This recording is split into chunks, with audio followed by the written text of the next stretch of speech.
Dans le champ du handicap, développer une politique d'inclusion exige d'apporter face au diagnostic des besoins et des capacités de la personne et à son projet de vie une diversité de solutions. Ces solutions doivent se développer au sein de la cité, du milieu éducatif, des établissements et services spécialisés du secteur médico-social. Pour être acteurs de l'inclusion, ces derniers doivent se positionner comme des lieux ouverts, créant des passerelles avec le milieu ordinaire. Avant de donner la parole à Madame Bru, je souhaiterais partager avec vous l'esprit de Vivien Gaulier, qui est une personne en situation de handicap, qui, dans une revue médiatique, Ubesque Erika, qui appelle à reconnaître le handicap comme une richesse dans nos sociétés encore trop normatives. Son écrit s'intitule « Le handicap est-il l'avenir de l'homme ?» Dans cet article, il attire notre attention sur l'apparition de nouveaux mouvements qui revendiquent la richesse des handicaps. Il appelle à reconnaître la neurodiversité comme une chance pour nos sociétés normatives qui laissent encore trop peu de place à la différence. Il conclut son article en souhaitant une société utopiste dans laquelle être handicapé ne serait plus une souffrance mais une chance. Appréhender le handicap dans sa globalité, assurer un égal accès aux soins des personnes en situation de handicap dans le respect de leurs capacités, de leur autonomie, seront des points détaillés dans la présentation qui va suivre. Madame Bru est directrice de la qualité, de la gestion des risques et des relations avec les usagers au Centre hospitalier universitaire de Limoges. Vous nous indiquiez que vous développez la démocratie sanitaire en impliquant les représentants des usagers et les associations de patients dans les projets et dans les équipes de soins. Votre actualité au sein du CHU est marquée bien entendu par la crise sanitaire, la publication du projet des usagers et la préparation de la certification à la Haute Autorité de Santé. Merci Madame Bru d'avoir répondu à notre invitation.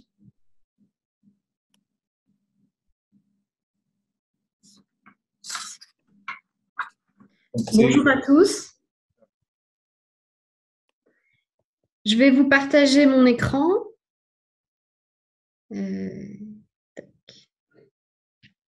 Voilà.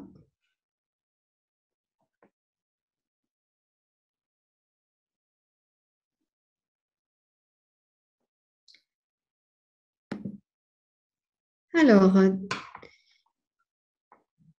est-ce que vous voyez bien mon écran? Oui. Merci. Bonjour à tous, merci pour cette invitation. Voilà, je vais commencer cette conférence. J'ai cette lourde tâche de démarrer le sujet. J'ai prévu un petit diaporama qui va permettre de resituer d'abord le CHU de Limoges, d'échanger avec vous sur la réglementation et surtout concrètement sur la situation au sein des établissements de santé en France en prenant la situation particulière du CHU de Limoges. Alors, je voulais rappeler le CHU de Limoges, c'est d'abord un établissement public de santé en Nouvelle-Aquitaine. Il a 3 missions principales, le soin, la recherche et l'enseignement. Aussi, mon propos prendra en compte ces 3 aspects. Pour resituer les choses, c'est un établissement qui a un budget de 508 millions d'euros, à peu près 2000 lits et places de soins, et qui emploie 6200 agents, dont 500 personnels médicaux. Pour être plus parlant sur notre activité, en 24 heures, je vous ai remis un petit schéma qui montre que nous avons une dizaine de sorties SMUR par jour, 210 passages aux urgences, à peu près 500 appels au SAMU. Nous avons 3600 professionnels présents au sein du CHU de Limoges sur ces 5 sites. Nous avons également 2250 consultations sur une journée de 24 heures, 7 naissances en moyenne, et puis 75 interventions chirurgicales et enfin 350 hospitalisations, et ce sur 24 heures, sachant que c'est un établissement de santé public qui est ouvert 24 heures sur 24, 7 jours sur 7, 365 jours par an. Je voulais aussi repositionner le CHU de Limoges en tant que premier employeur du Limousin. En effet, l'ancienne région Limousin a comme premier employeur le CHU de Limoges. Et mes propos vont vont exprimer à la fois le soin à la population, mais également notre rôle d'employeur. Donc voilà, nous avons donc un CHU qui a à peu près 135 métiers. Donc je disais tout à l'heure, 500 médecins et d'autres professionnels de soins et administratifs, logistiques et techniques. Après ce propos introductif, je souhaitais vous repositionner 3 éléments réglementaires qui ne sont pas obligatoirement les plus importants, mais qui me semblent parler dans cette situation. D'abord, la première loi, la loi en faveur du handicap, de l'emploi des travailleurs atteints de handicap, en 1987. Et pour faire la différence avec la première loi sur les droits des malades, qui, elle, est apparue qu'en 2002. Donc, nous sommes à, voilà, vous voyez un vrai écart entre le rôle de l'employeur, qui est réglementé en 87, et les droits des usagers, notamment l'égalité d'accès aux soins, qui est réglementé en 2002.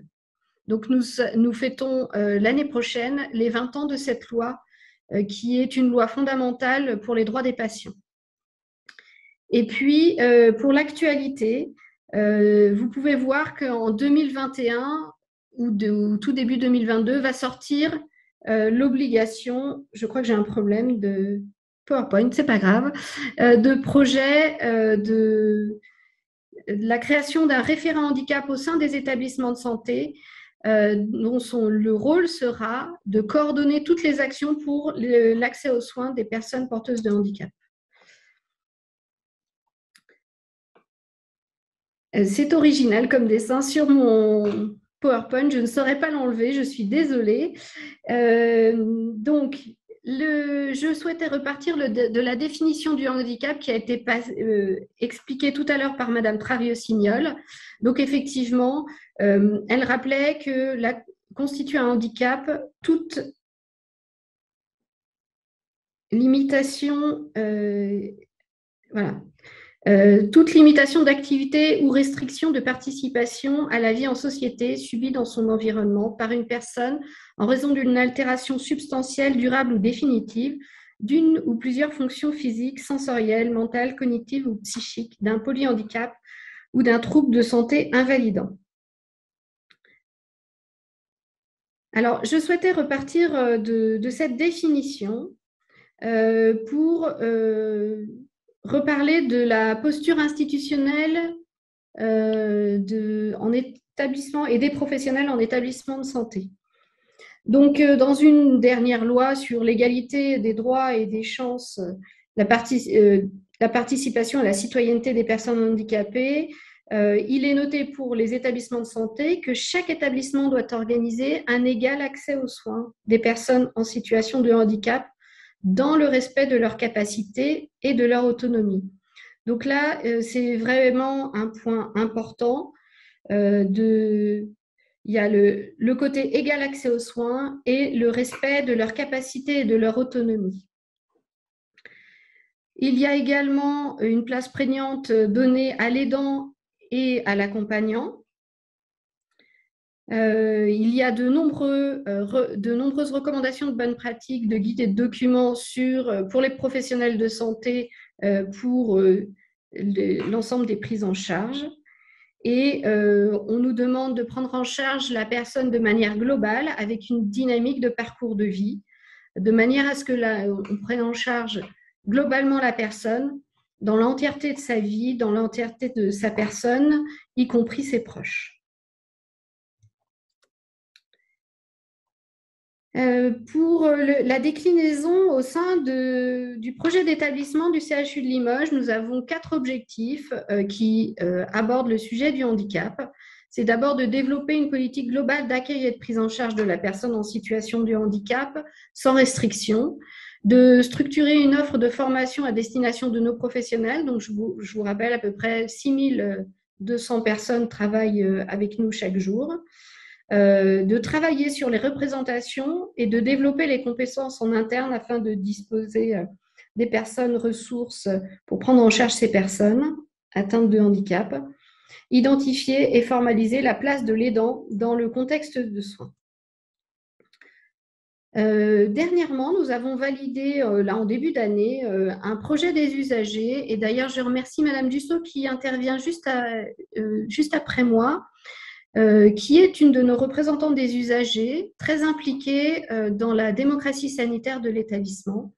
Donc, dans ce projet, nous abordons le sujet du handicap afin de faciliter pour l'ensemble des patients l'accès aux informations relatives à leur prise en charge et à l'organisation des parcours de soins. Donc ça, c'est dans la globalité. Et plus particulièrement, l'un des objectifs est d'améliorer l'accessibilité aux soins et aux bâtiments. Donc, vous voyez vraiment l'accessibilité aux soins pour les patients porteurs de handicap, quel que soit leur handicap. Alors, je vous ai parlé un peu de théorie. Maintenant, parlons de la pratique.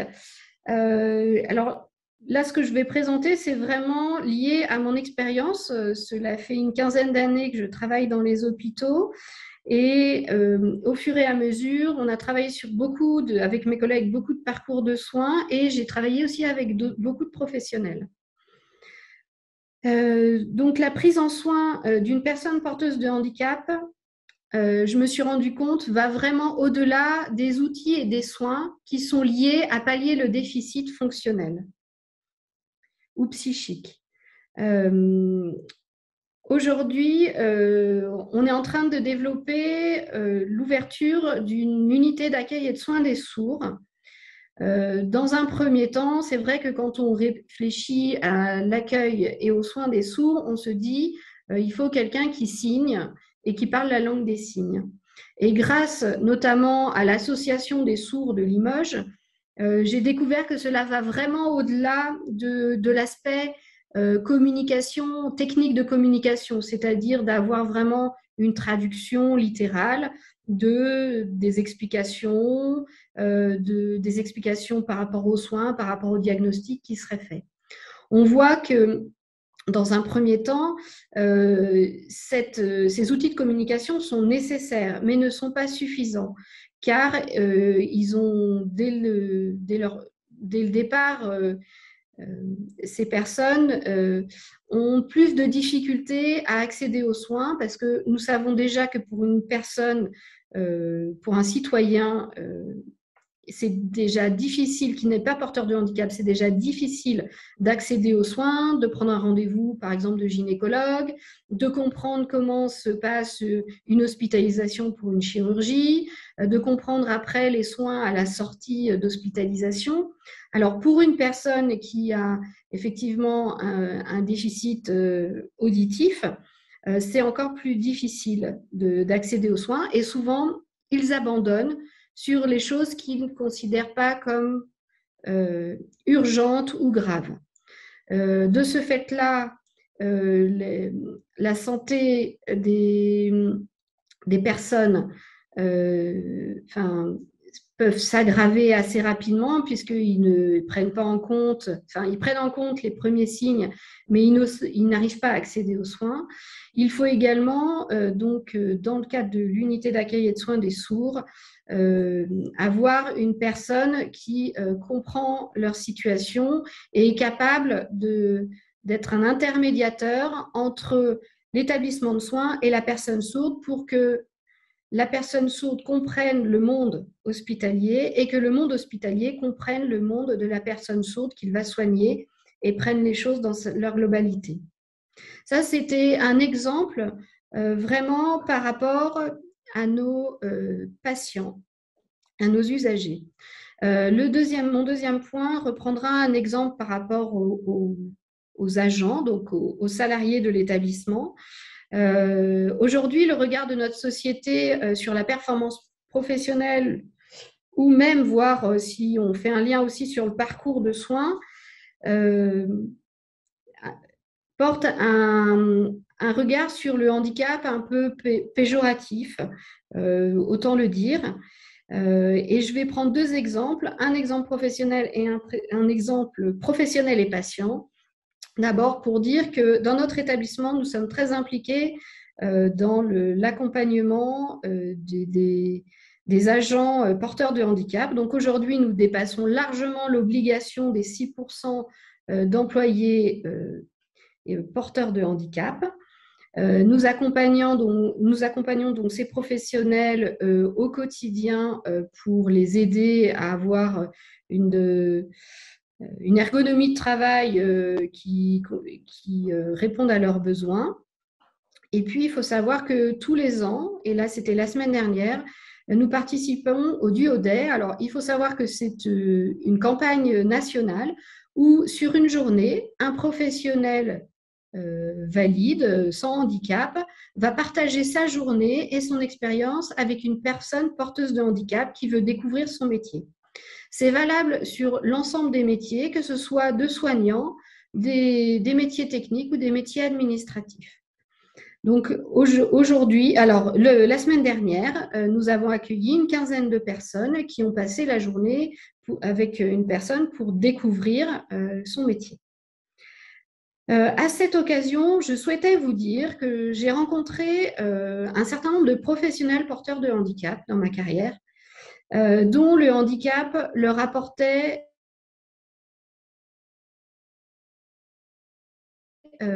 par rapport à leur métier, voire leur apportait une qualité supplémentaire. Notamment, j'ai rencontré un cadre de santé qui avait une pathologie cardiaque. J'ai rencontré également un médecin d'anatomopathologie qui avait un trouble du spectre autistique. Alors, concernant ce professionnel, je peux vous dire que s'il y avait un jour une pathologie cancéreuse à diagnostiquer, surtout une pathologie rare, c'est une personne qui a des qualités bien supérieures à certains de ses collègues parce qu'il a une connaissance extraordinaire de ce métier. La cadre de santé, elle a une attention, elle vit dans sa chair le handicap, la pathologie cardiaque aussi, elle a une attention vraiment particulière par rapport aux patients pris en charge dans son service. Et je peux vous dire que le parcours de soins inclut vraiment tout ce qui est communication grâce à elle. J'ai rencontré également une responsable d'association qui est en post-traitement du cancer et qui est impliquée de manière remarquable dans son métier. Et je pourrais vous en donner beaucoup d'autres exemples, comme une greffée hépatique, une personne de petite taille ou tout simplement aussi des personnes dyslexiques dont le métier n'est absolument pas entravé par le handicap et voire même avec des capacités très importantes. Pour terminer, je souhaitais vous reparler des 20 ans de la loi sur les droits des patients, sur l'importance de l'égalité de l'accès aux soins qui est dans cette loi et qui reste quand même un enjeu majeur 20 ans après au niveau de l'établissement, et la nécessité entre soignants et soignés, entre établissements de santé, usagers et agents du service public, de mieux communiquer pour comprendre la situation de l'autre, résoudre mieux les problématiques et surtout avoir une prise en soin de qualité. Voilà, j'ai fini mon intervention. Je vous redonne la parole, Monsieur Clément. Merci beaucoup, Madame Bru. Donc, David Audier à l'écoute. Merci pour votre… tout le monde m'entend, c'est bon. Ouais. Merci pour votre exposé fort structuré et dont la dimension artistique n'aura échappé à personne. Donc, nous avons le temps pour une petite question. Donc, vous pouvez poser vos questions via le chat.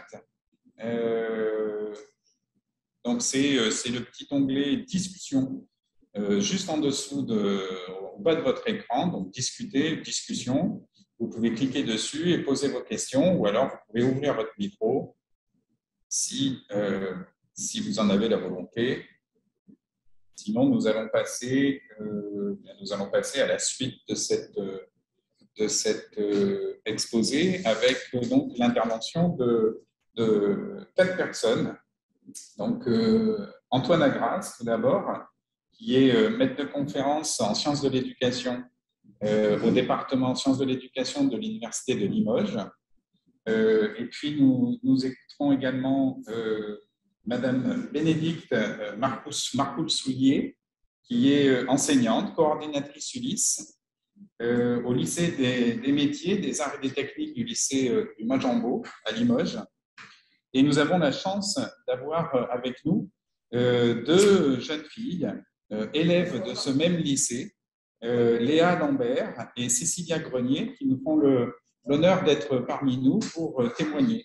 Et vous parlez également de cette situation au sein de leur propre lycée.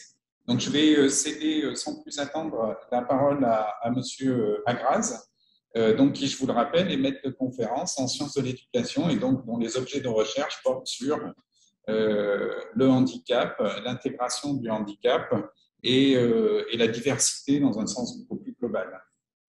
Antoine, c'est à toi. Merci beaucoup, David. Donc, normalement, le diapo doit être transmis par M. Clément. Donc, je commencerai déjà par remercier les organisateurs et aussi remercier particulièrement Léa et Cécilia qui sont derrière moi tout à l'heure, qui vont prendre ma place, et également Bénédicte, Marcoul-Soulier, qui coordonne le dispositif. Et ma présentation va justement s'incarner aussi à travers ces relations qu'on construit actuellement, à travers le projet RPJAM dont je parlerai tout à l'heure. Alors, merci. Donc, c'est bon, je peux. Ouais, plein écran. Comme vous le voyez, donc je vais parler des questions d'accessibilité et de société inclusive. Alors, non pas de manière très théorique, mais un petit peu quand même, mais surtout pour essayer de clarifier un petit peu, de mon point de vue de chercheur en sciences de l'éducation, ce que ces questions d'accessibilité et de société inclusive peuvent impliquer dans le rapport que l'on peut avoir en tant que chercheur avec des acteurs tels que des enseignants, tels que des élèves, mais aussi des tuteurs de stage notamment. Alors, ma présentation va être présentée autour des aspects suivants. Donc, quelques apports théoriques quand même qui permettent de cadrer un peu la discussion, la réflexion sur l'accessibilité et la société inclusive. Une présentation très synthétique, mais une présentation quand même, je pense, intéressante sur la recherche que l'on mène actuellement avec d'autres collègues que je présenterai tout à l'heure. Et cette recherche, en fait, concerne justement donc, les élèves qui sont derrière moi et également l'enseignante coordonnatrice Bénédicte qui interviendra tout à l'heure. Quelques résultats liés à cette recherche et ensuite, donc, je céderai la parole donc, à Bénédicte, Léa et Cécilia. Donc, on peut passer donc, à la diapo suivante. Ici, donc, ma présentation, donc, elle s'inscrit à la fois dans ma posture d'enseignant-chercheur, mais également dans mon ancienne posture, on va dire, professionnelle, puisque j'ai été éducateur en institut médico-éducatif pendant plus de 15 ans, avec donc un accompagnement des élèves qui avaient des déficiences intellectuelles légères, parfois moyennes. Et donc, mon propos, il s'inscrit aussi autour de ces deux casquettes, je dirais. La première chose que je voudrais dire, c'est, me semble-t-il, un éducateur, qu'il soit enseignant, qu'il soit éducateur ou autre, se doit, me semble-t-il, de réfléchir à cet impératif pédagogique et éthique que je nomme la clarté de l'éducateur. On le voit sur la photo, l'image effectivement de l'eau qui coule, l'eau claire qui coule, me semble-t-il, doit nous faire nous interroger sur la manière dont on est suffisamment clair pour transmettre des messages à des personnes en situation de handicap. Et ces messages de clarté m'ont beaucoup interrogé lorsque j'étais éducateur et continuent en fait à m'interroger. Donc, au moment où je vous parle, je m'interroge aussi sur la manière dont, par exemple, Cécilia ou Léa vont pouvoir comprendre mon propos, mais aussi l'ensemble des autres personnes. Alors, je dirais que cet impératif éthique, c'est une exigence, me semble-t-il, qu'on doit avoir auprès des personnes vulnérables que l'on accompagne pour aussi essayer d'évaluer nos pratiques de la meilleure des façons possibles. Alors, je me suis appuyé dans cette réflexion, dans cette présentation, sur les travaux de Charles Gardou, dont justement Sophie tout à l'heure a à pointer quelques dimensions intéressantes, notamment sur la dimension culturelle de ses travaux.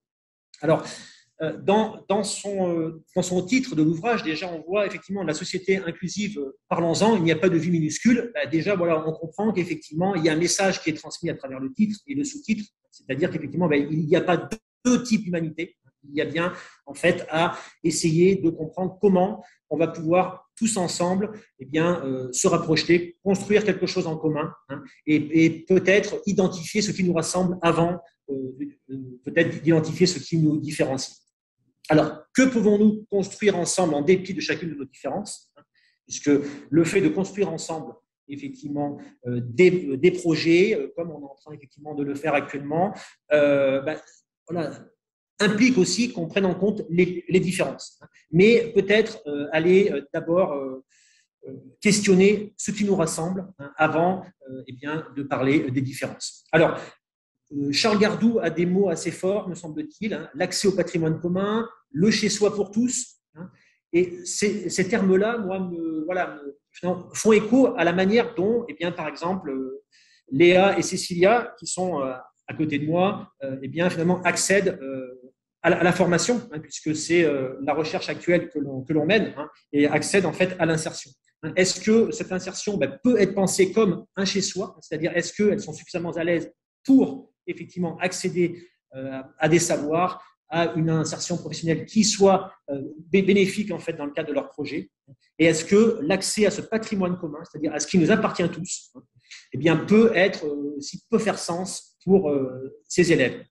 Et je dirais justement, pour essayer de clarifier mon propos, je prendrai deux exemples concrets. Un exemple qui relève de mon ancien emploi d'éducateur en IME, et un exemple qui concerne la recherche actuelle que je mène avec des collègues que je présenterai tout à l'heure. Donc, l'exemple concret qui relève de l'IME, c'était un exemple en fait qui m'a beaucoup interrogé et qui concernait en fait un projet d'organisation d'un tournoi de rugby avec des élèves d'IME.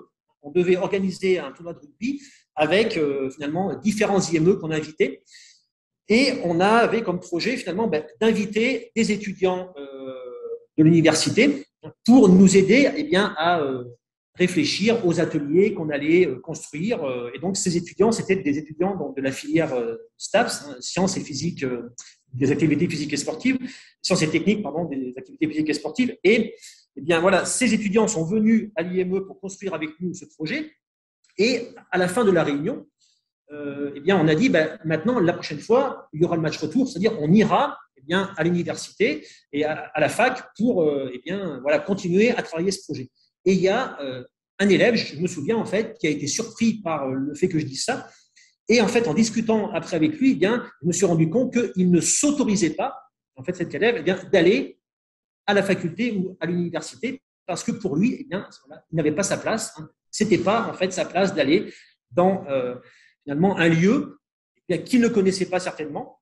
Et donc là, ça renvoie finalement à cet impératif éthique de l'éducateur qui n'a sûrement pas été suffisamment clair. Et donc là, en fait, c'est moi, je parle de moi, dans l'explication en fait de ce projet. C'est-à-dire finalement, cet élève ne s'autorisait pas d'aller finalement dans un endroit qu'il ne connaissait pas. Mais peut-être aussi parce que l'éducateur, et là donc c'est moi-même, n'avait pas été suffisamment clair dans ce projet. Alors, deuxième exemple, là qui renvoie au projet Artejam, pour lequel aussi on est présent ici. C'est tout récent. Donc c'est une observation que j'ai faite récemment dans une entreprise. Donc, je suis allé filmer une élève dans une entreprise de bricolage. Puisque dans mes méthodologies, j'utilise de l'observation filmée. Et donc, j'ai filmé cet élève qui était en train en fait de changer des étiquettes en fait sur des produits dont les prix changeaient. Et du coup, je la voyais en fait qui était en train finalement d'être confrontée à un obstacle, c'est-à-dire elle cherchait en fait le produit qui correspondait à l'étiquette. Et au stage, suite aux observations que j'ai faites, donc je me pose avec l'élève dans le lycée dans lequel il est scolarisé, et on regarde certaines séquences en fait du stage, et je pose des questions où je laisse eh bien, l'élève, finalement, intervenir, interagir, hein, comme je l'ai fait avec Léa ou avec Cécilia. Et du coup, eh bien, j'ai repassé cette séquence-là, où justement, cet élève cherchait eh bien, un produit finalement qu'elle ne connaissait pas. Et eh bien, au moment justement où je passe cette séquence, elle me dit, bah, attends, tu peux arrêter là? Donc, j'arrête, et elle me dit, cet élève, eh bien, oui, bah, là, le problème, je sais ce que c'est. Je lui dis, c'est quoi? Elle me dit, c'est en fait, je ne connais pas le produit. Donc, comment tu veux que je mette l'étiquette alors que je ne connais pas le produit? Donc, en fait, là, il y a une dimension, je dirais, d'accessibilité à la compréhension, en fait, de son action. C'est-à-dire, on demande à une élève, finalement, de changer une étiquette d'un produit alors même qu'elle ne connaît pas ce produit. Et donc, du coup, je dirais que le problème ici est un problème d'accessibilité à la compréhension, c'est-à-dire comment l'éducateur, au sens large, peut aussi être interpellé par cela, c'est-à-dire comment, finalement, interroger ces questions de compréhension, puisque là, pour le coup, connaissant bien l'élève, ce n'est pas un problème cognitif en fait de cet élève, mais c'est un problème en fait lié à l'environnement qui n'a pas suffisamment sans doute interrogé cette dimension d'accessibilité. Et du coup, le fait de connaître le produit, eh bien, peut permettre à cet élève de résoudre d'autres problèmes, c'est-à-dire de pouvoir orienter des clients dans le magasin pour effectivement les orienter vers ce produit, mais aussi pour développer des relations sociales. Alors, excusez-moi, j'ai été un peu long sur ces exemples, mais ça me paraît quand même important, voilà, de donner des exemples concrets pour essayer de mieux comprendre, voilà, les dimensions sur lesquelles on travaille. Alors, donc, on peut effectivement, alors oui, accéder à la compréhension de son action pour aller vers de nouveaux possibles. Et voilà, c'est ça, les nouveaux.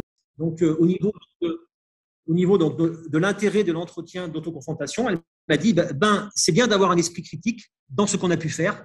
C'est vrai que des fois, c'est marrant de se revoir, de se dire, pourquoi tu as fait ça? Clairement, c'est drôle. Il y a des fois, c'est dire aussi, parce que moi, je n'ai pas de recul sur moi-même. Des fois, je n'arrive pas à faire des choses. Et là, de me voir, je pense, là, finalement, tu te débrouilles pas si mal que ça. Oui, tu as un peu pas trop bien réussi, mais oui, en fait, on voit nos erreurs et on voit mieux ce qu'on a pu faire aussi. Et Cécilia me dit, c'est bien, il y a toujours des questions à se poser, toujours la curiosité qui sera là, de découvrir, ça dépend là où on parle. Si on parle de céramique, si on parle de modelage.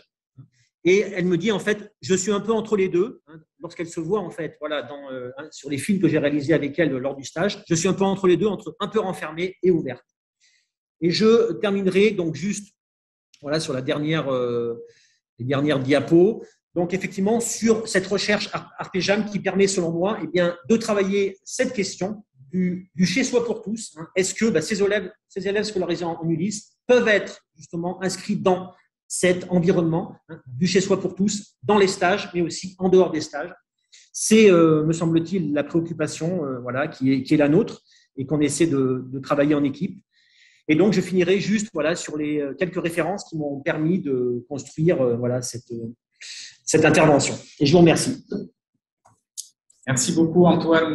Donc, nous allons maintenant avoir Madame Bénédicte Marcoussoulier qui s'installe. Bonjour à tous. Je vais commencer par me présenter. Ensuite, Monsieur Clément, vous pourrez passer au diaporama quand je vous dirai sur des chiffres sur l'inclusion scolaire. Et ensuite, je vais parler du projet Arpejam, le pourquoi l'Ulysse du Majambo s'est inscrit.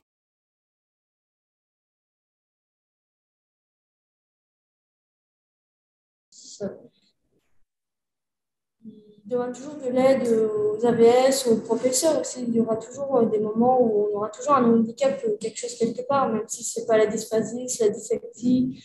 Tous les handicaps qu'il y a en disque, il y en a tellement et chacun il n'y a pas sa conclusion à 100%. Oui, tu as tout à fait raison. Oui, si finalement on ne peut pas tous un peu handicapés. Parce qu'en fait, on a plus.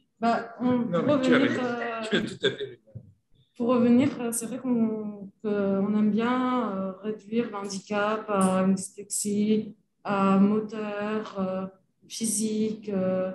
Mais en fait, on a tous un peu un handicap, on a tous des difficultés dans quelque chose. Et c'est au lieu de toujours pointer l'handicap, on devrait pointer nos qualités. Et je pense que c'est important ce que dit Cécilia, c'est que finalement, on a tous un handicap dans quelque chose et c'est d'essayer peut-être de voir ce qui est pas fait pour nous, mais aussi de voir qu'on a des qualités et qu'on peut aussi trouver dans cet handicap finalement des choses qui va nous mettre en valeur. On peut briller dans d'autres choses. Le normal et le pathologique de Canguilhem. Il y aura toujours des choses où le monde va nous cacher. Il nous cache encore beaucoup de choses. Les êtres humains, la vie sociale, les êtres vivants, les animaux et tout, ils nous cachent toujours des choses. C'est pas tout encore qu'il y a sur la Terre, en vrai. On ne connaît pas tout, c'est vrai que tu as raison, on en est très loin. Donc j'ai un témoignage de Bernard L, qui dit « Excellent témoignage de l'environnement social ressenti par Léa et Cécilia ». Corinne nous dit « Félicitations à toutes les deux, merci pour ces témoignages ». Et Corinne est coordinatrice Ulysse 92. Donc vous voyez, la région parisienne nous écoute. Anna Chapa, bonjour et merci pour ces interventions. Je me questionne sur le principe d'inclusion scolaire, notamment vis-à-vis de ces limites que vous avez pu soulever, difficultés d'intégration, manque de personnel, etc.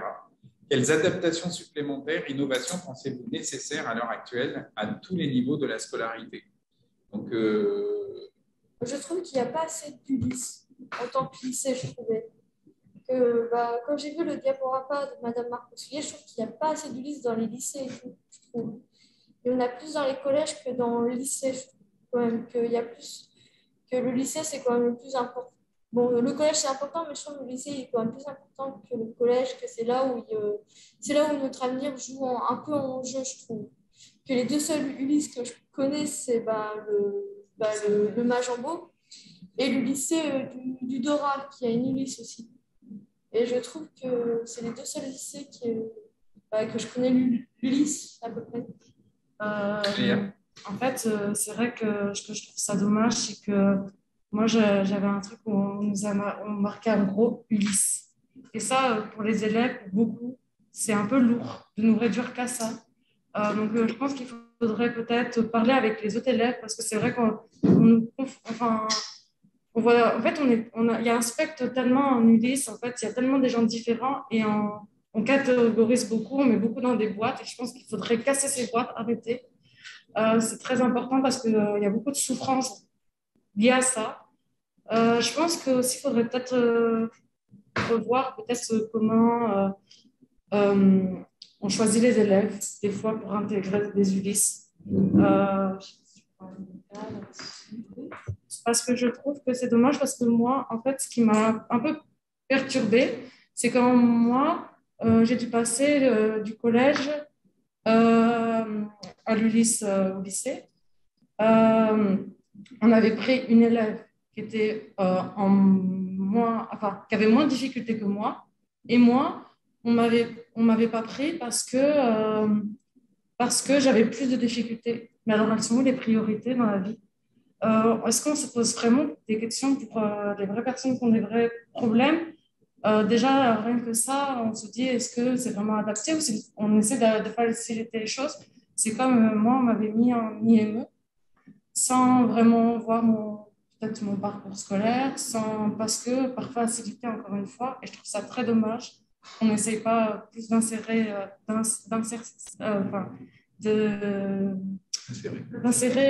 les élèves, parce qu'il y a des élèves qui ont peut-être beaucoup de difficultés dans certaines choses, mais qui peuvent s'avérer avoir briller dans autre chose. Donc, je pense qu'on devrait laisser la chance aux élèves. Et moi, j'essaie de ne pas faire trop long, mais pour un petit exemple, moi, je voulais faire la petite enfance depuis très longtemps. Et on m'a dit non, sans voir mon dossier, sans rien voir, parce qu'on a juste vu que j'avais une notification Ulysse et on m'avait dit c'est trop compliqué. C'est trop compliqué de les sciences en CAP et les maths, je ne sais plus, c'était quoi. Et là, j'ai un CAP. Et là, je suis en bac pro. Donc, au-dessus du CAP, donc rien n'est impossible. Et je pense qu'il faudrait arrêter de tout de suite enfermer les élèves et leur dire il faut qu'ils aillent là, et leur faire confiance à eux. Pas tout le temps les enfermer. En fait, ce que tu essayes de dire, Léa, c'est qu'ils ne laissent pas donner l'avis à l'enfant handicapé. Que très clairement, que ma mère, elle a beaucoup regretté de m'avoir mis en ULIS, qu'elle ne voulait pas que je sois en ULIS, elle voulait que je sois en SECPA. Mais de toute façon, que je sois l'un ou l'autre, je me serais fait tège. Voilà. Je me serais fait rejeter de toute façon. Mais il ne laisse pas le choix de la personne que très clairement, j'avais pas vraiment le choix de choisir mon lycée environ avec mes vœux, que j'ai à tout prix de l'aller je voulais l'aller à tout prix, l'aller en Majambo, je ne voulais pas l'aller au lycée du Dora, que ça ne me plaisait pas, je n'aimais pas et tout. J'ai pas pu. Coucou à toutes les personnes du Dora. Oui, Désolé. Oui, mais je veux dire, c'est pas méchant ce que je veux dire, mais je veux dire. Non, mais tu l'as dit. Le fait qu'on n'a pas laissé choisir, le fait que j'ai fait 3 vœux en Majambo pour pas être au Dora, que ça m'intéressait pas du tout, et le fait que c'est pas mes parents, ou même moi-même, ou même le coach qui n'ont pas pu m'aider à choisir, ça m'aurait mis très mal à l'aise, et je pense que ça n'aurait pas fait le métier que j'aurais aimé faire. Comparé à là maintenant, j'ai fait mon CAP, pas comme je voulais, bien sûr. J'espère que je ferai mon BMA comme je voudrais, faire les épreuves et tout, et que le Covid ne viendra pas me gêner dans mes plans. Donc, on te le souhaite, évidemment. Nous avons Mélanie Talbot qui nous dit merci de nouveau pour ces témoignages. Et elle a une question, Mélanie. Vous êtes sentie, elle vous parle à vous toutes les deux, vous êtes-vous sentie totalement inclus lors de vos stages? Et si oui, par quoi cela est-il passé selon vous? Par des gestes, du langage? Qu'est-ce qui vous a permis de vous sentir inclus toutes les deux au moment de vos stages? Ça dépend de l'entreprise, parce que les entreprises n'ont pas la même ambiance. Ça dépend de l'entreprise, parce qu'il y en a qui ne veulent pas s'adapter. Et ça, c'est encore compliqué en fait. Parce qu'il y a des entreprises, déjà, des fois, de voir qu'on est en situation de handicap, ça fait peur. Parce qu'ils n'ont pas encore la notion. Oui, c'est ça, c'est tout à fait le mot. Et en fait, des fois, ils ne veulent pas le faire d'effort. La vérité, ils ne veulent pas faire l'effort de nous inclure. Des fois, alors moi, je sais que j'ai beaucoup de difficultés si on dit tout en bloc. Par contre, parce que il y en a beaucoup qui ne respectent pas, c'est comme on disait pour l'exemple des étiquettes et tout. En fait, on ne nous explique pas et pour beaucoup. Et c'est comme ça. Et donc, il y a beaucoup de stages où je me suis sentie vraiment nulle, dévalorisée, parce qu'on ne comprend pas, on ne veut pas essayer. Et voilà, et il y a eu des stages où ça s'est très bien passé parce qu'on intégrait beaucoup, on comprenait beaucoup, on posait des questions, on s'intéressait aux jeunes. Donc, ça dépend de l'entreprise où on tombe. Et malheureusement, des fois, il y a des entreprises qui ne comprennent pas et qui ne veulent pas comprendre. On peut comparer aux 2 stages qu'on a eu. Je crois qu'au début, tu étais à Royal, comme moi, et je crois qu'ils ont été pour oui, mais. Vous n'avez pas de publicité après le Dora, donc on va aussi s'excuser. Non, mais oui, non, mais je veux dire. Demander une protection rapprochée à la sortie du CHU. Stage en CAP, on a été à peu près au même endroit, mais pas à la même année. Ils ont été compréhensifs. Après, celui du PMA, c'était pareil aussi. Il y a eu beaucoup de bienveillance. En fait, moi, pour 2 exemples, il y a eu beaucoup de bienveillance dans un des stages. Et un autre, malheureusement, on ne citera pas de nom, ça a été catastrophique. Il n'y avait pas de suivi, il n'y avait pas de démagogie, il n'y avait pas d'écoute. Moi, on a pris ça pour de la pénantrise, alors que pas du tout. C'est juste que j'ai pas du tout. Des fois, j'ai pas osé demander parce que on m'a pas mis à l'aise et que voilà. Ça m'a beaucoup perturbée, en fait, certains stages. Mais il y avait des stages qui m'ont beaucoup mis en confiance parce que j'ai eu un très bon accompagnement. Alors, merci à toutes les deux. Une dernière question et après, il va falloir que nous avancions parce que nous avons que 15 minutes de retard. Donc, Rémi Courtois, un étudiant de 3e année de licence sciences de l'éducation à Limoges, donc qui est une excellente promotion. Donc, Rémi, il nous dit bonsoir à tous, merci pour ces témoignages pleins de sincérité. J'aimerais savoir comment ces différentes épreuves ont pu vous aider concrètement dans votre vie, en dehors du contexte scolaire et formatif. C'est-à-dire en quoi ces épreuves-là dont vous nous avez parlé vous ont aidé en dehors du contexte scolaire ou du contexte de formation, dans votre vie de tous les jours.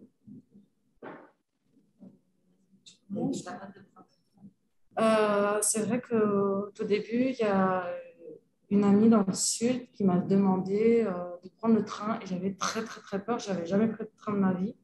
Et donc, de Limoges jusqu'à le sud, j'ai réussi à prendre le train. J'ai sais changer.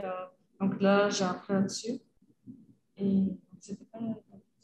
Et là, savoir changer de train sur la ligne POLT, c'est un exploit en soi. Hein. Ça demande des compétences assez élevées parfois, surtout vers le sud. C'était un peu compliqué, mais oui, ça, j'ai demandé aux gens et j'ai vu au niveau des heures et ça a été facile. Donc, pardon à tous les agents de la SNCF qui pourraient nous regarder ce soir. Alors, on va, si vous voulez bien, après ce témoignage plein de vie, mais qui fait du bien, moi, ça m'a fait du bien de vous écouter toutes les deux. On va écouter Danielle Dussault. Alors, Danielle Dussault, elle est en ligne, tout du moins, c'est un vœu. Donc, nous allons écouter Danielle Dussault, qui est bénévole à l'Association des paralysés de France, France Handicap, APF France Handicap, représentante des usagers du CHU de Limoges, ce qui n'est pas rien, et qui donc va prendre la parole. Merci. Danielle Dussault, je suis enseignante retraitée. Jusqu'à ma retraite, je n'ai pas ou peu eu de contact avec le monde du handicap, alors que moi-même, j'étais en situation de handicap. On m'a demandé de parler de mon vécu de personne handicapée, ce que je vais faire, et ensuite, je ferai part de ma réflexion sur la société inclusive. Je ne parlerai que du handicap moteur, pardon, car c'est le seul que je connaisse bien. Je vais distinguer deux temps, handicapé en tant que personne debout et handicapé en tant que personne en fauteuil. En effet, selon qu'on est handicapé debout ou en fauteuil, la vie et le rapport aux autres changent considérablement. J'ai été atteinte par le virus de la poliomyélite à l'âge de 3 ans, paralysée des 4 membres. Ma petite enfance s'est donc passée essentiellement en soins et rééducation.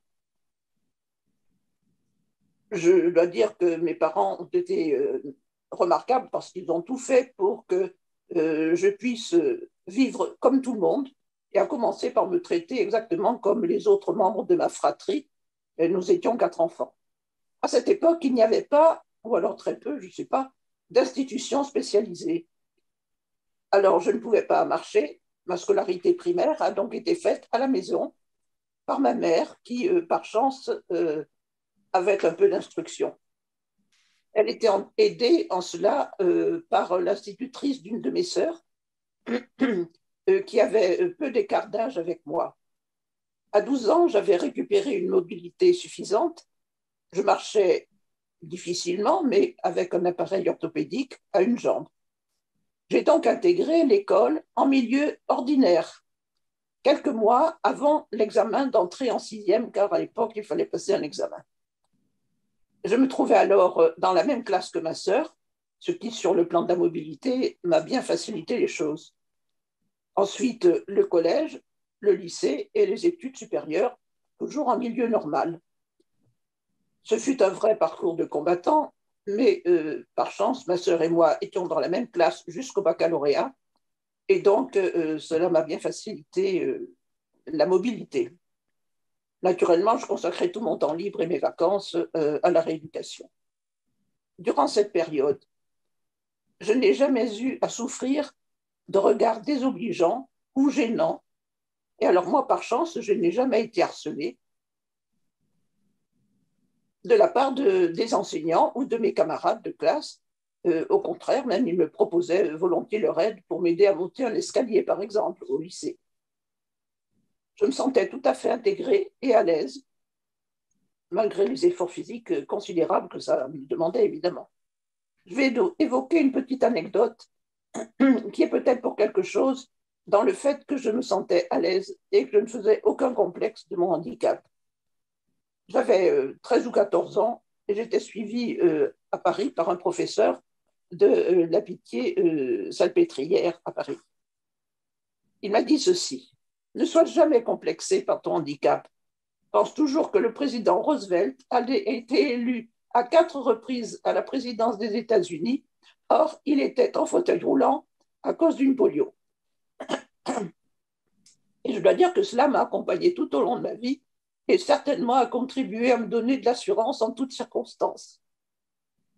J'avais depuis longtemps souhaité enseigner. Après mon diplôme d'études supérieures comptables et financières, j'ai donc postulé dans l'éducation nationale. Visite médicale obligatoire et refus à cause de mon handicap. Et effectivement, Madame Bru nous l'a signalé, nous l'a dit que la fonction publique est tenue d'accepter les personnes en situation de handicap seulement depuis 1987. Or, comme je suis assez âgée, moi, j'ai postulé bien avant. Je me suis donc tournée vers l'enseignement technique, laïque, privé, car je voulais enseigner. On m'a donné ma chance et ainsi j'ai pu enseigner pendant 38 ans, malgré une claudication, hein, je boitais un peu et j'avais toujours mon appareil orthopédique à une jambe. Je me sentais à l'aise avec mon handicap, je ne cherchais pas à le masquer. À l'époque, c'était la mode des jupes et appareil ou pas, je portais des jupes. Avec mes élèves, à part quelques regards surpris le premier jour, mais c'était bien légitime, je n'ai pas constaté de regard ni gêné de leur part, ni gênant pour moi. Et pourtant, là, je vais vous citer une petite anecdote. J'étais dans une classe de BTS et je faisais une démonstration au tableau. Et là, dans le feu de l'action, je me retourne un petit peu vivement et je tombe assise par terre devant le tableau. Regard sidéré de la classe.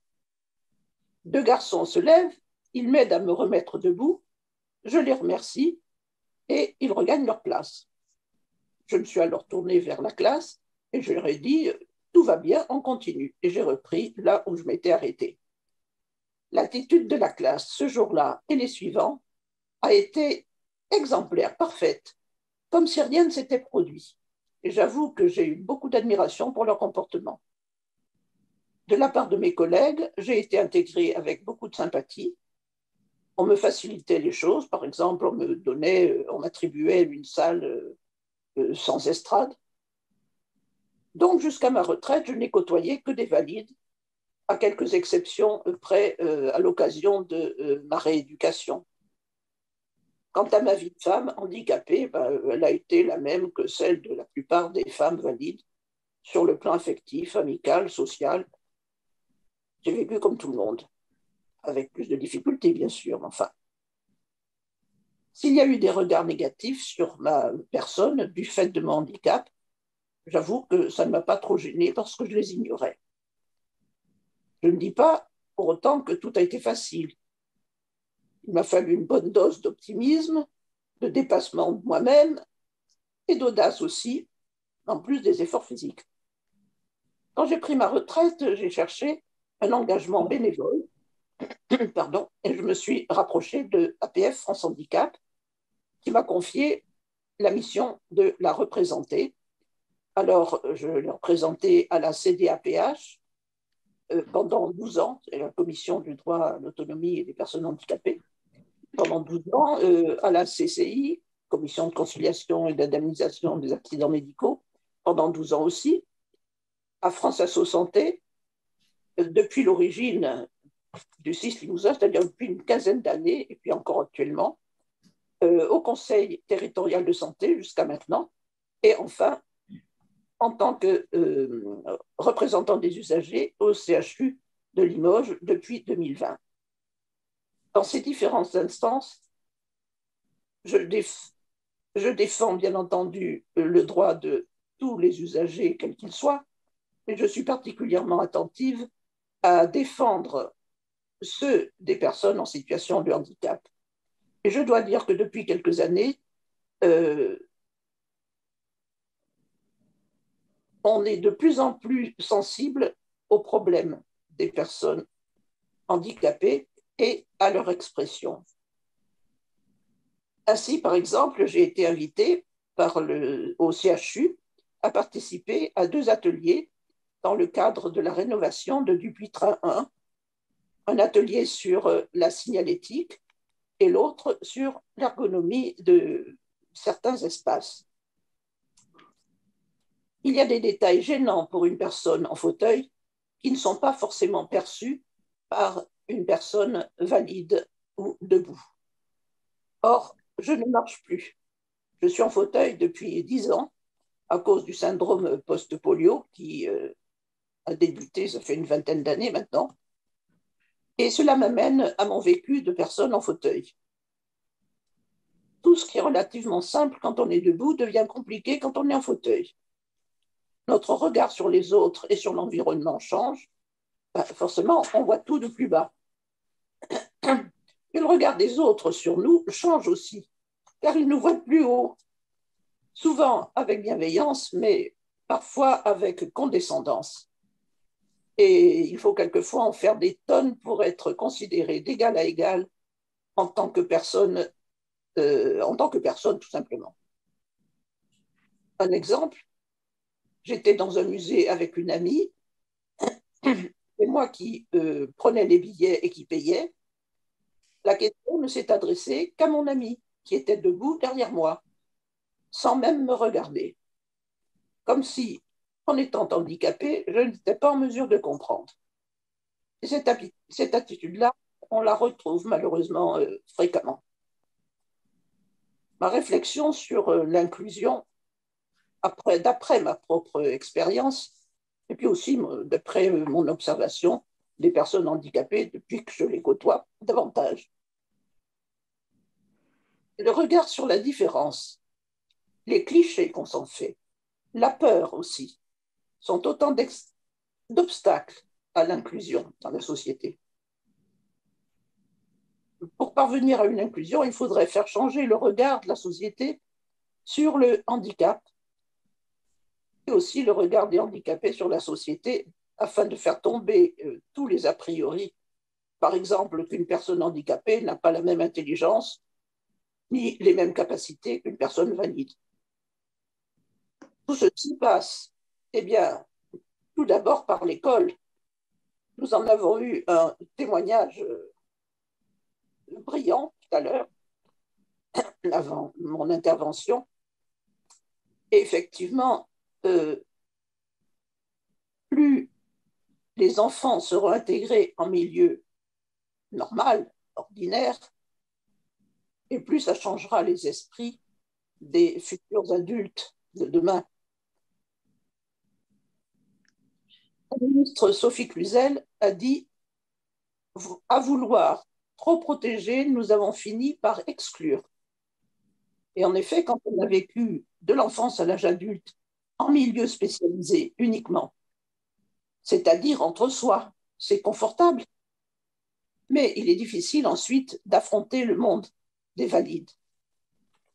Et après encore, parfois, ils travaillent dans des entreprises spécialisées. Il faudrait, je pense, moins d'institutions spécialisées et beaucoup plus d'intégration, ce qui est en cours, mais ça va trop lentement. Ça passe aussi par les médias. À part les exploits des handicapés sportifs, les médias montrent peu des chefs d'entreprise, des médecins, des enseignants, des comptables handicapés. Or, il y en a. Il faut cesser de présenter l'image de pauvres handicapés vulnérables. Et là, je salue la récente campagne du gouvernement à la télévision. Je la trouve excellente.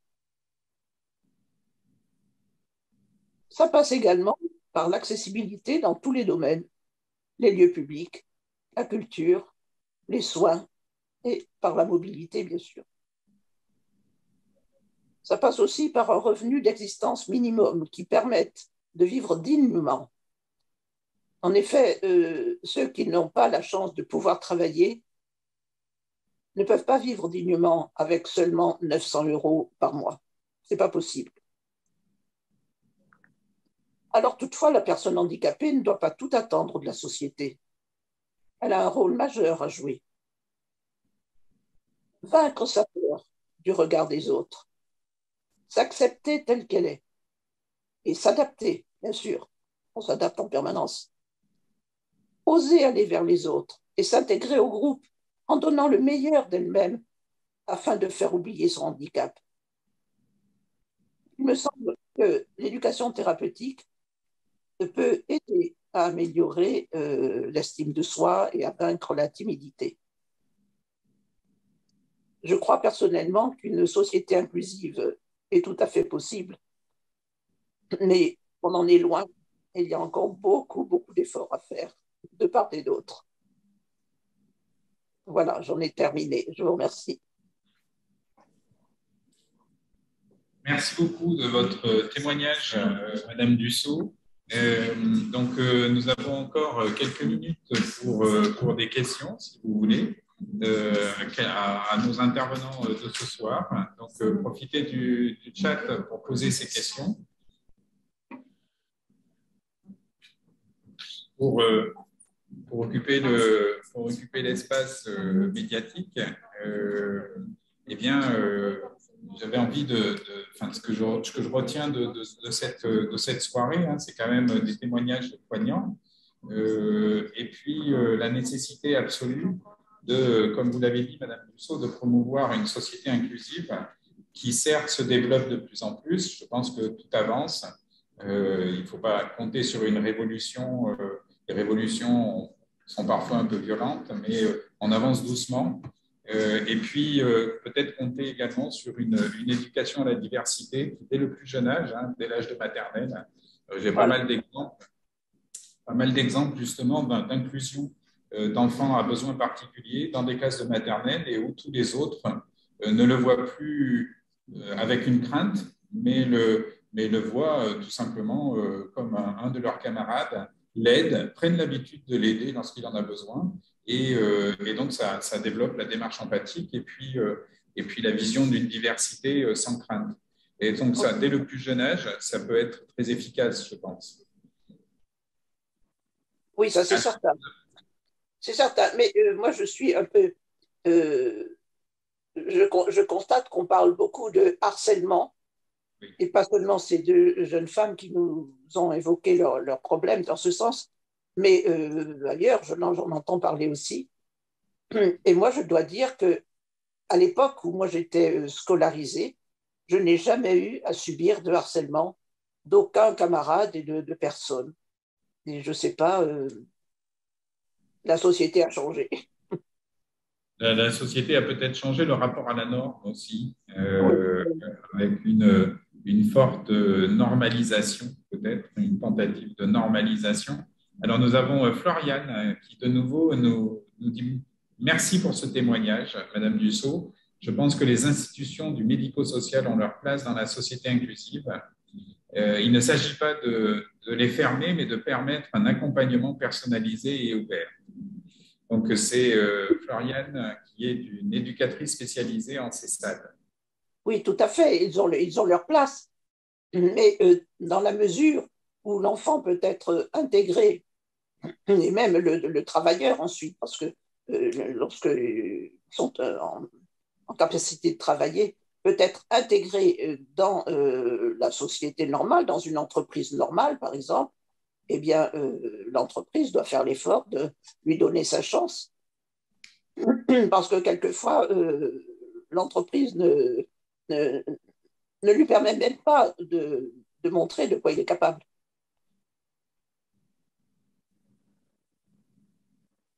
Oui, Sophie, tu veux intervenir? Madame Dussault, on avait un message de Léa et Cécilia qui disaient qu'elles avaient été très émues par votre intervention et qu'elles vous remerciaient pour votre témoignage. Concernant la définition du handicap, il y a le docteur Fiorenza Gasque qui souligne le fait que le handicap dans la loi de 2005 fait référence à 3 conditions, la déficience, l'incapacité, le désavantage social, et qu'à l'inverse, le handicap défini par l'ONU est très différent, à savoir les personnes qui présentent des incapacités diverses, durables, dont l'interaction avec diverses barrières peut faire obstacle à leur pleine et effective participation à la société sur la base de l'égalité avec les autres. Et elle conclut, la France a une vision très normative. Oui, alors toutes mes excuses, Maryse, je n'avais pas vu votre réaction. Et donc, nous vous remercions, Maryse, directrice de l'ERENA Nouvelle-Aquitaine, de nous permettre à ces rencontres d'avoir lieu. Humainement, je pense qu'elles font progresser beaucoup de monde. Sébastien Clément, je ne sais pas si j'ai lu, vous avez fait, Sébastien Clément, donc, qui nous dit, vous avez fait de votre handicap une force. Excellente intervention et parcours. Excellente intervention et parcours. Félicitations, Madame Dussault. Tout est dit dans votre conclusion. Toute personne devrait pouvoir parvenir à être intégrée par la société. Oui, je crois que mon parcours n'a pas été simple, c'est vrai, mais il m'a beaucoup donné de combativité et il m'a rendue beaucoup plus forte que je ne l'aurais été probablement si je n'avais pas eu ce handicap. Alors, nous avons Marcos qui nous pose une question technique. Et donc là, mesdames et messieurs les médecins, à votre… Mais non, c'est Antoine qui nous dit que c'est possible. Donc, qui nous demande si pour le diagnostic, en France, nous utilisons le DSM-5. Non, moi, c'était pour intervenir sur une autre. Non, d'accord, Antoine, c'était pas là-dessus. Donc, non. Merci. Donc, c'était… est-ce qu'il y a quelqu'un, un psychiatre dans l'assistance spécialiste des DSM, et donc en particulier le dernier en date, le DSM-5, qui pourrait, via le chat, s'il veut, nous préciser si en France, c'est bien toujours ce DSM-5 qui est utilisé donc, en diagnostic. Et toi, Antoine? Donc peut-être en attendant, oui. Moi, je voulais revenir sur effectivement la question des institutions médico-sociales. Je pense qu'il faut aussi peut-être nuancer un petit peu nos propos de réflexion sur certains slogans qu'on peut voir parfois autour du 100% inclusif qui sont aussi à prendre avec prudence, me semble-t-il, puisque voilà, si je reprends ma casquette d'éducateur en IME, je pense qu'il y a un certain nombre d'élèves qui se sentent bien dans ces établissements. Et eh bien, voilà, c'est aussi respectable de penser que dans ces établissements, voilà, ils construisent une partie de leur vie. Et donc, on n'a pas forcément, s'ils ne le souhaitent pas, en tout cas, voilà, à les forcer, entre guillemets, à s'inclure. Mais en tout cas, on doit peut-être être là pour les accompagner, pour voir justement comment ce parcours peut évoluer. Donc voilà, c'était juste une petite nuance, parce que c'est vrai que parfois, en tout cas moi personnellement, ces slogans du 100% inclusif sont un petit peu… Avec une idée parfois un petit peu économique, quand même, oui, derrière la tête.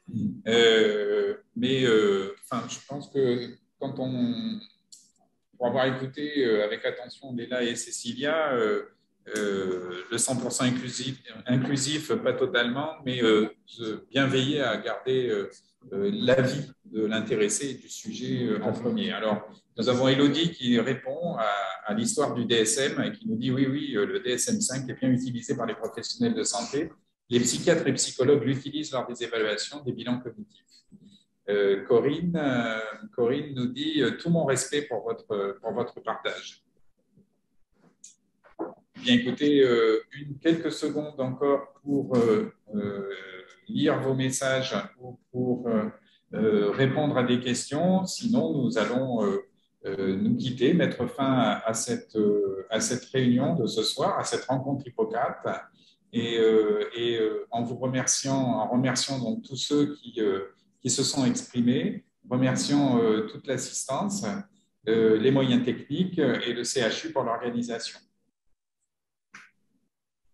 Voilà, donc là maintenant, nous avons dans le chat des merci qui arrivent.